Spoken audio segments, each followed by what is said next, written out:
When she returned from an August 1961 holiday in Bavaria, East German soldiers were unrolling the barbed wire to fence off the border for good behind what the government called its anti-fascist protection wall.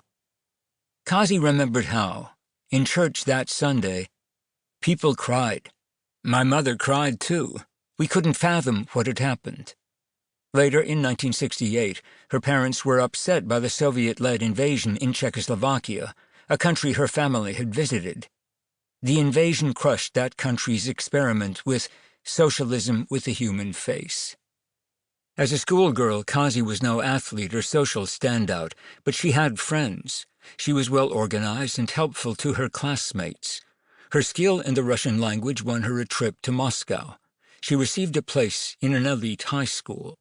Again, her grades were excellent. She was invited to go on to a university and receive a rare, prized higher education provided by the state. At the last moment, though, the precious opportunity to go to a university almost collapsed. With her graduating high school classmates, Kazi joined in staging for the school an anti-imperialist school play. The expected theme would attack the American war in Vietnam. Instead, the students, in a sort of end-of-school rebellious way, performed a play praising the anti-Portuguese liberation movement in Mozambique. They even worked in a quote from a satirical writer who vaguely alluded to a wall. Those in charge were not amused by this play acting about liberation and references to a wall, like the one that now enclosed the East Germans. The school authorities planned to punish all the students by taking away their university admissions. They had used such a punishment before. Kazi's father and other well-connected fathers all desperately pulled strings to get the decision turned around. They succeeded. The student's teacher lost his job, but Kazi was able to go on to the University of Leipzig. She had originally thought of studying medicine. Instead, she decided to concentrate on physics.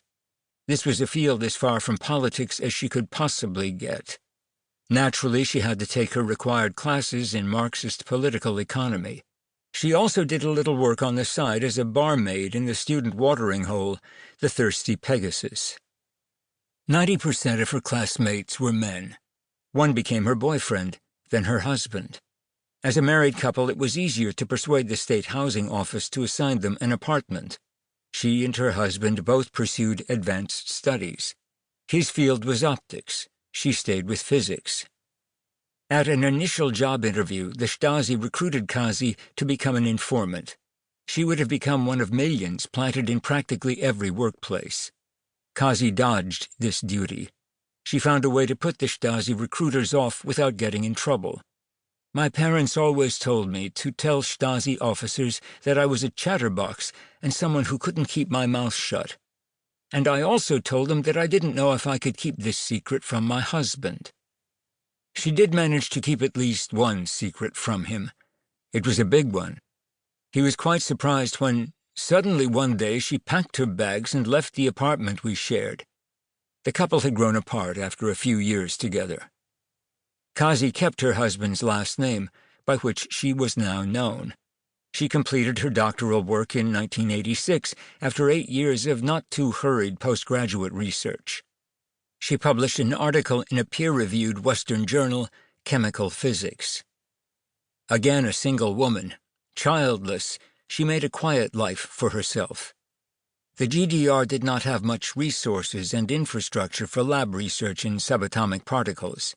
She and her friends at the Research Institute, including a skeptical fellow physicist with whom she became close, would frequently talk politics.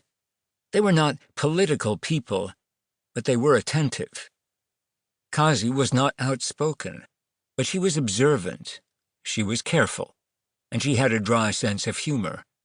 Being scientists, she and her friends had unusual access to books and travel, although their activities were carefully monitored.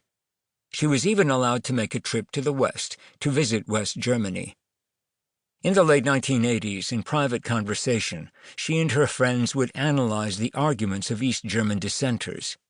These dissidents were usually in prison or exiled to the West. Their books were banned in the GDR, but illegal copies were smuggled around. Kazi and her friends also would discuss the unrest.